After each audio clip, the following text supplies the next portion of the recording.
Thank you. Kindly sit down.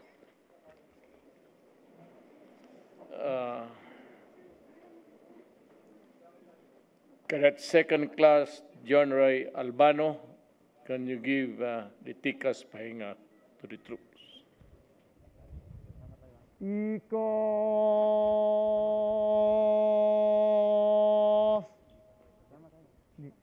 No. Matino, Iko. No. Supreme Court Chief Justice Alexander Gizmondo, National Defense Secretary Delphine Lorenzana, Interior and Local Government Secretary Eduardo Anyo, National Security Advisor Hermogenes Esperon Jr., Presidential Advisor on Military Affairs Arthur Tabaquero, Senator Bongo, Vice Chairperson of the Senate Committee on National Defense and Security, Peace, Unification, and Reconciliation, Office of the Vice President Under Secretary Philip Francisco D., AFP Chief of Staff General Andres Centino, Benguet Governor Melchor Diglas, Philippine Army Commander General Lieutenant General Romeo Browner, Philippine Air Force Commanding General Lieutenant General Conor Anthony Canla Sr., Philippine Navy Flag Officer in Command Vice Admiral Adilius Bordado, PNP OIC Chief Police Lieutenant General Vicente Danao Jr., PCG Commandant Admiral Artemio Abo, PMA Superintendent General Lieutenant General Fernando Cartijano, officials, faculties, members, and staff of the Philippine Military Academy, Cadet Corps Armed Forces of the Philippines, led by the BAGSIK DIWA graduating class of 2022 under proud parents, Baguio City Mayor Benjamin Magalong, I'm sorry. It's maybe my eyes. I'm quite old, you know. I'm Foreign Service Attaches in attendance, distinguished guests, mga mahal kong Pilipino. Nothing can be more appropriate at this time than for me to extend my congratulations to the 214 strong male and female graduating cadets of the Philippine Military Academy BAGSIK DIWA class of 2022.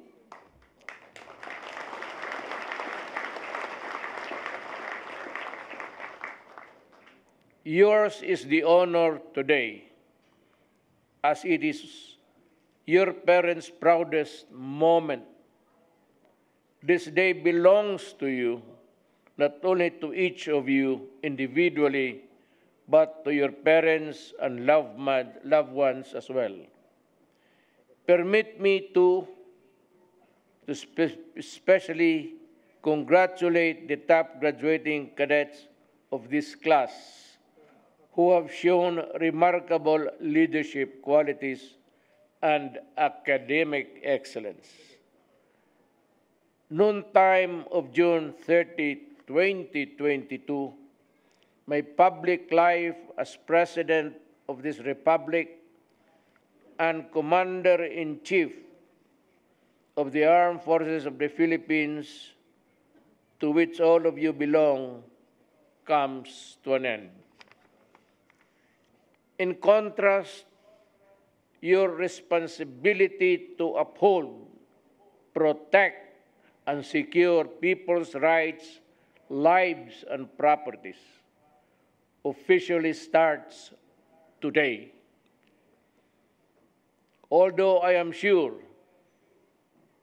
that responsibility was nascent when you enrolled in this academy years ago, 40 years to be exact. It is said that only the courageous, the fiercely competitive, and the disciplined, and the best, if you will, may pass through the storied halls and hallowed grounds of the Philippine Military Academy. In fact, that you march here today on historic and mystical ground is a testament to that truth. You are the best that the youth of the land can offer.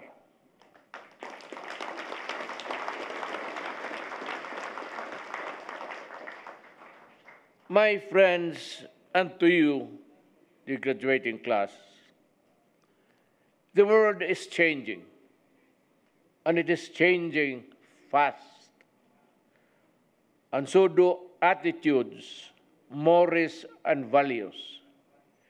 The man in uniform has not been spared from this phenomenon, for he has to undergone and will continue to undergo some degree of change or transformation, although he remains rooted to the basic concept of soldiering, which is to defend, protect, and advance freedom and democratic institutions.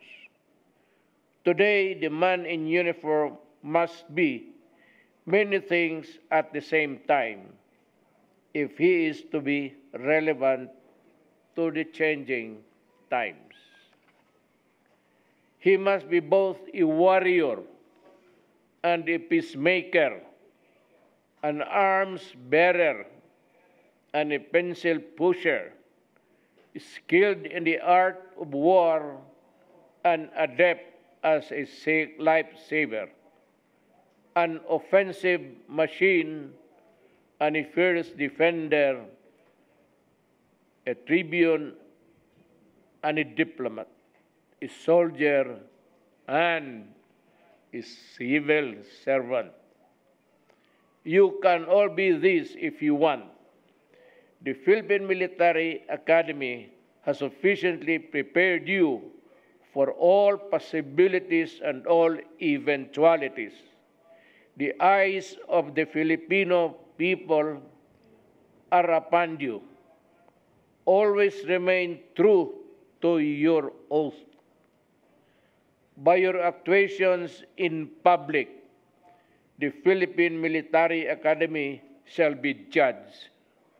You are the face of your alma mater.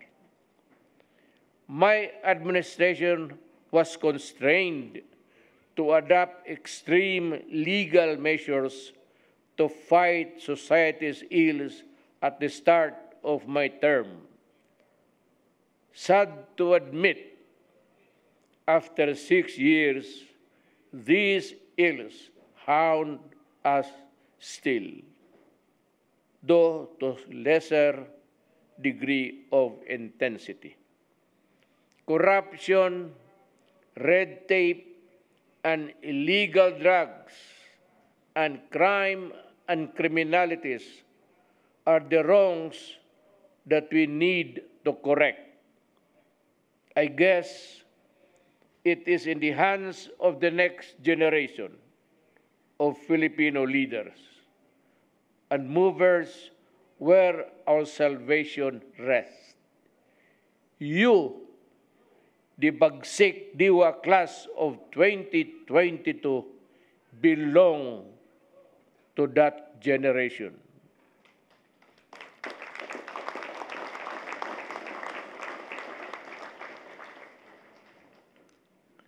In every country's history, every generation of Filipino leaders and movers lies where our salvation and rests. You, the BAGSIK DIWA class 2022, belong to that generation. In every country's history, every generation has a role to play and a mission to fulfill. The challenge has been said.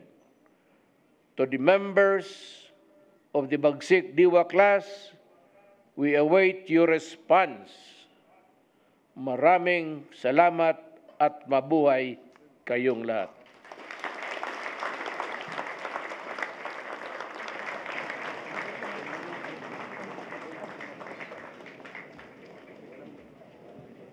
Pardon of punishment. Ano ba ginawa ninyo? I will just read it anyway.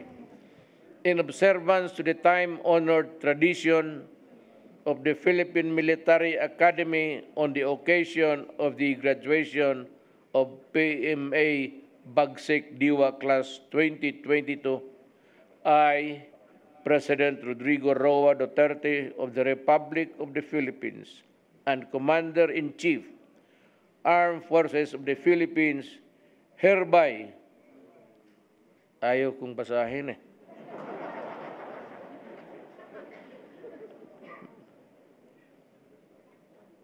Bigyan mo akong listahan kung anong ginawa itong mga... Ulitin ko na lang. I, as Commander-in-Chief, Armed Forces of the Philippines, hereby pardon all outstanding punishments of the underclassmen, second class, third class, fourth class of the Cadet Corps, Armed Forces of the Philippines, as recommended by the Superintendent, PMA, effective today. Granted this next month pa ito. Granted this 15th day of May in the year of our Lord 2022. PMA, Fort General Gregorio H. del Pilar, Baguio City. And I sign.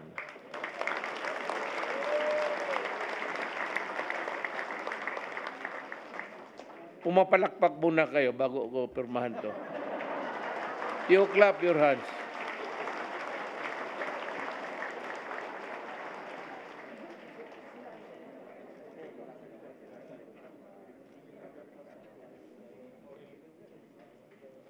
This will include the past, the present, and maybe the future. Salamat po.